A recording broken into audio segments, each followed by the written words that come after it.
Hello! Bonjour à toi, peut-être futur voyageur pour New York. Je te propose cette vidéo pour t'aider à mettre en place ton petit voyage à New York. Du coup j'étais en voyage là-bas avec ma copine Anaïs et j'ai plein de vlogs à vous montrer. Je sais pas quand je vais pouvoir sortir ça, j'ai vraiment énormément de retard sur toutes mes vidéos de voyage. Et du coup j'ai quand même vraiment hâte de vous montrer tout. C'était juste génial. Et je me suis dit qu'en fait, comme première vidéo sur New York, je pouvais vous donner ces trucs et astuces que soit on a appris sur le terrain, soit je m'étais documentée avant sur New York en fait. Et je vous ferai la même vidéo sur l'Amérique, genre quel papier il faut pour venir en Amérique, comment au restaurant ça fonctionne, les pourboires, etc. Donc un truc plus global. Là, on va se concentrer sur New York, New York. It's a New York, New York, New York.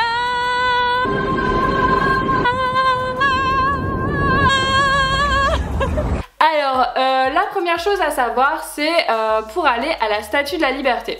Donc, forcément, la Statue de la Liberté, c'est une des choses qu'on veut voir quand on va à New York. C'est un peu comme aller à Paris sans voir la Tour Eiffel.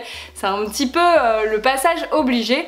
Donc vous allez voir qu'il y a plein de gens qui quand vous arrivez vers là où on prend tous les ferries pour aller à la Statue de la Liberté, vous allez voir plein de gens qui vont vous faire "Hey guy, what do you..." On s'est fait vraiment attaquer de toutes parts par des Américains qui voulaient nous emmener sur leur ferry pour aller à la Statue de la Liberté. Donc déjà en fait je crois qu'il n'y a que 2 ferries officiaux qui vont au pied de la Statue de la Liberté. Donc attention à ne pas prendre n'importe quel taxi bot parce qu'en fait il y en a plein qui n'ont pas le droit de s'approcher de cette fameuse statue. Moi je vais vous filer un tuyau pour y aller gratuitement. Oui, sans rien payer. Alors vous n'allez pas aller au pied de la statue, vous n'allez pas descendre là-bas. Par contre en fait on va passer en bateau gratuitement, vraiment, on n'est pas loin du tout de la statue. Et vous pouvez prendre ce ferry autant de fois que vous voulez. Vous allez simplement là où on prend le ferry en fait pour Staten Island. Et en fait il y a des ferries tous les 20 minutes je crois qui font que des allers-retours. Donc nous on l'a pris, on a fait 2 allers-retours avec Anaïs plutôt en fin de journée pour avoir un peu le coucher de soleil et aussi les lumières qui s'allument sur Manhattan parce que vous ne voyez pas que la statue, vous voyez aussi Manhattan et c'est juste super beau. La deuxième chose à savoir, c'est le métro. Alors le métro, la première chose à faire, c'est que vous allez prendre un abonnement à la semaine, enfin sauf si vous restez plus. Nous on est resté 6 jours entiers, du coup on a pris un abonnement à la semaine, je crois que ça coûte entre 30 ou 35 $. Et finalement en fait vous allez pouvoir prendre le métro quand vous voulez, où vous voulez et c'est plutôt pratique et rentable. La troisième chose à savoir c'est comment fonctionne le métro. Alors en fait avec Anaïs on appréhendait beaucoup parce qu'on avait eu énormément de retours sur ce métro. Il y en a plein qui nous ont dit vous allez voir, vous allez vous perdre, c'est n'importe quoi, on comprend rien, etc. Donc nous on était vraiment en mode ouh, et ça a pas loupé, on a pris le métro. Bon, j'avoue que moi je me suis pas penchée plus que ça et Anaïs non plus. En fait on a juste vu qu'on était sur la bonne ligne et on s'est pas posé de questions et on l'a pris à l'envers. Et le truc c'est que la station où on voulait aller c'était genre à 10 ou 15 stations et à l'envers en fait ça nous amenait au bout de 5 stations à un terminus. Et nous on se pose pas de questions, on reste dans ce métro et les portes se ferment. Et il ne bouge plus. Et là on voit le chauffeur qui passe et qui nous regarde genre ahuri en mode mais qu'est-ce que vous faites encore dedans? Donc il a été très gentil, il nous a ouvert une porte. Mais je sais pas combien de temps on serait resté. Et non contente de se tromper une fois, on prend celui qui était en face. Moi je suis montée sans trop me poser de questions. Encore une fois, Anaïs n'a pas suivi donc en plus on a été séparés le temps d'une station. Enfin bref c'était n'importe quoi mais c'est un de mes meilleurs souvenirs en fait. Et donc globalement comment ça fonctionne? En fait c'est des lignes de métro, il y a des lettres, des chiffres, des couleurs, etc. En fait moi je trouve pas ça si compliqué que ça. Faut juste comprendre une chose, c'est que c'est soit uptown, soit downtown. Donc en gros c'est soit ça monte, il y a Manhattan, soit on va aller en haut, uptown, ou soit on va aller en bas, donc downtown. Et du coup en fait il suffit juste de savoir où vous allez. Donc si vous êtes en plein milieu et que vous voulez aller tout en bas, vous allez prendre votre ligne mais vers downtown. Et si vous voyez que c'est écrit uptown, c'est que vous êtes trompé de côté. La chose suivante à savoir, c'est que si vous allez à New York, vous allez forcément vouloir voir un concert de gospel à Harlem. et je vous invite vraiment à le faire. Alors comment ça marche en fait? Donc même si vous n'êtes pas croyant, je vous invite vraiment à aller voir ces messes là. Donc moi je fais du gospel à Montpellier, je suis dans un groupe, donc c'est vraiment quelque chose qui me porte et que ça me tenait vraiment à cœur. J'avais dit à Anaïs, si on va à New York, il y a une seule chose que je veux faire à tout prix, c'est aller voir un concert de gospel. Donc je l'ai saoulée pendant plein de jours, je fais ouais, on est bientôt dimanche, c'est bientôt le concert de gospel. Donc j'avais regardé sur internet les meilleures messes, etc. Et donc globalement en fait il y a des petites églises où ils acceptent pas forcément des touristes, faut y aller un petit peu à tâtons, faut se lever tôt le matin. Donc dites-vous qu'il faut être là-bas pour 8 h. C'est bien 8 h. Nous, la messe qu'on avait trouvée, enfin l'office, c'était à 8 h. Et je vais vous mettre le lien de celui qu'on a fait, donc c'est le FCBC. Donc celui-là, il accueille beaucoup de touristes et vous avez le droit de filmer, vous avez le droit de faire des photos. Donc c'est assez showbiz quoi. Et nous on n'a pas fait de spectacle à Broadway et Anaïs m'a dit eh bah voilà, il est là notre spectacle à Broadway. Et c'est vrai parce que c'est vraiment un show. Genre c'est waouh, il y a de la danse, il y a du chant, il y a... C'est vraiment, puis c'est comme dans les films quoi, le mec il est là when you know the way to die, il attaque et tout, tu fais wouh.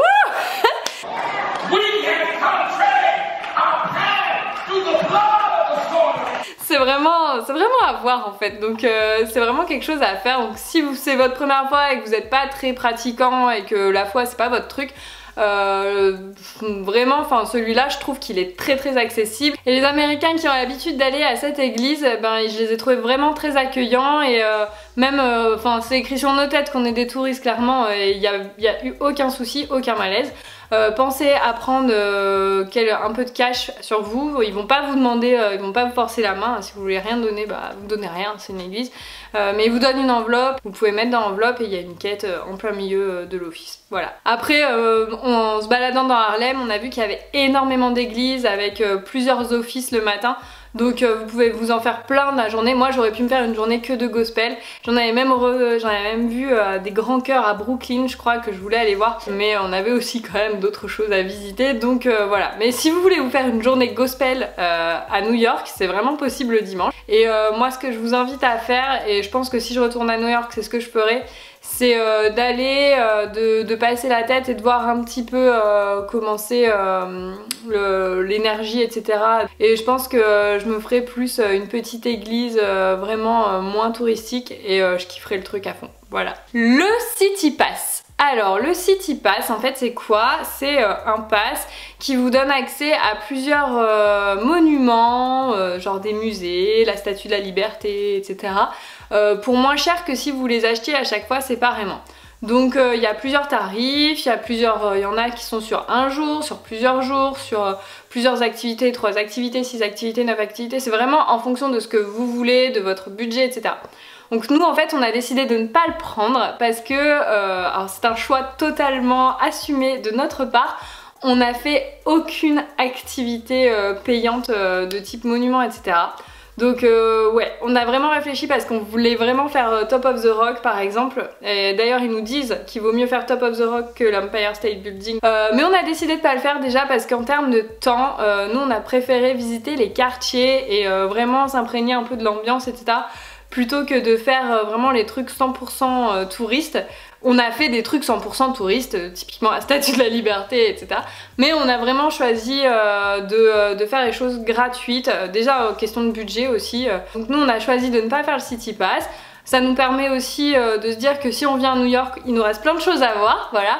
Mais ça, un bon plan à savoir, c'est que si vous voulez faire des activités comme visiter, etc., des choses comme ça, le City Pass c'est le bon plan à prendre. Bon, je commence à allumer parce que il est 18 h 30, j'ai mal géré de quand j'allais faire ma vidéo et du coup je commence à ne plus avoir de lumière, donc bientôt nous allons nous retrouver dans le noir, mais j'espère que vous serez encore là. En termes de logement, donc nous on a pris un hôtel qu'on a trouvé sur Booking, voilà, il y avait une promo dessus, il était à 10 minutes à pied de Central Park. Du côté du West Side, on était sur la 95e, c'était quand même un petit peu haut, mais on était vraiment à 2 minutes d'une bouche de métro, donc ça c'était nickel. Après c'était un hôtel vraiment, enfin pas cher, literie pas top. Mais pour nous en fait ça nous suffisait. Pour le coup Anaïs et moi on a une manière de voyager qui est relativement similaire, c'est qu'on s'en fout tant qu'on peut dormir en fait normalement. Après nous la journée on n'y est pas à l'hôtel, donc on s'en fout qu'il soit nickel et que ça soit un truc de ouf. On préfère mettre du budget plutôt dans la bouffe que dans l'hôtel. Voilà. Donc je vous mettrai l'hôtel, donc c'est plutôt un hôtel pas cher et voilà, si vous voulez juste dormir ça ira très bien. Après il y a Airbnb, à y réfléchir avec du recul, je pense que peut-être on aurait mieux fait de prendre Airbnb. C'était relativement kiff-kiff avec les hôtels le moins cher. Les Airbnb c'est quand même plus sympa, c'est plus commode, il y a une cuisine, etc. Et puis il y a aussi cet échange avec des vrais New-Yorkais qui pouvaient nous donner leurs bonnes adresses, etc. Donc je pense que si j'y retourne, je prendrais vraiment Airbnb ou quelque chose dans ce genre-là. En termes de localisation du coup, je vous invite à prendre à Manhattan, forcément, donc c'est au centre quoi. Surtout si c'est la première fois que vous venez et à côté d'une bouche de métro. Si vous avez envie de vous faire un spectacle à Broadway, n'achetez pas vos places en ligne. En fait, quand on était à Times Square, on entendait plein de mecs qui bradaient en fait les dernières places, les invendus pour les spectacles du soir même. Donc vous pouvez trouver vraiment des billets à tarifs vraiment beaucoup plus bas sur Times Square plutôt que en ligne. Nous on avait en tête d'aller voir le Roi Lion, c'était 100 $. Donc on n'a pas entendu le Roi Lion en termes de bradé, donc tant pis. On n'a pas fait de spectacle à Broadway. C'est peut-être un regret, mais en même temps on a fait plein d'autres choses qui étaient vraiment super. Mais je pense que c'est vraiment à voir. Moi j'ai eu énormément de bons échos sur les spectacles à Broadway.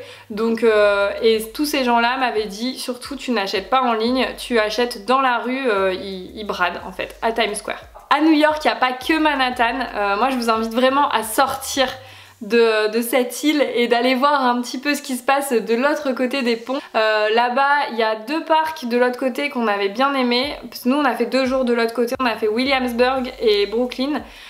Donc à Williamsburg c'est le East River State Park où là donc c'est côté Williamsburg, on a vraiment une vue sur les ponts, sur tout Manhattan, mais enfin elle est vraiment bien dégagée, c'est un parc. Donc si vous y allez en été, vous pouvez pique-niquer là-bas, c'est très grand, il y a l'eau qui vient, c'est vraiment très apaisant, c'est un coin un petit peu loin du tumulte, du bruit, etc. Parce que New York c'est quand même très bruyant. Et l'autre parc c'est le Brooklyn Bridge Park en fait, qui est entre le pont de Manhattan et entre le Brooklyn Bridge. Il y a un petit parc en bas et vous allez voir il y a plein de touristes qui font des photos, etc. Parce que vraiment le spot est sympa, vous êtes entre les 2 ponts et vous avez aussi une très jolie vue. Donc voilà, vous avez après plein de petites adresses. Moi je vous invite à vous perdre dans les rues parce que vous avez des petites vues comme ça à droite à gauche, ça mérite le détour. Et quand vous voyez que le soleil commence à se coucher, comme ce soir, hein, vous commencez à prendre le Brooklyn Bridge et vraiment ça vaut le coup. Le coucher de soleil sur ce pont, c'est l'un de mes meilleurs souvenirs, c'était juste magnifique. Et puis donc nous on est resté 1h30 je crois pour traverser le pont, alors qu'en vrai je pense qu'en 10 minutes c'est fait, hein.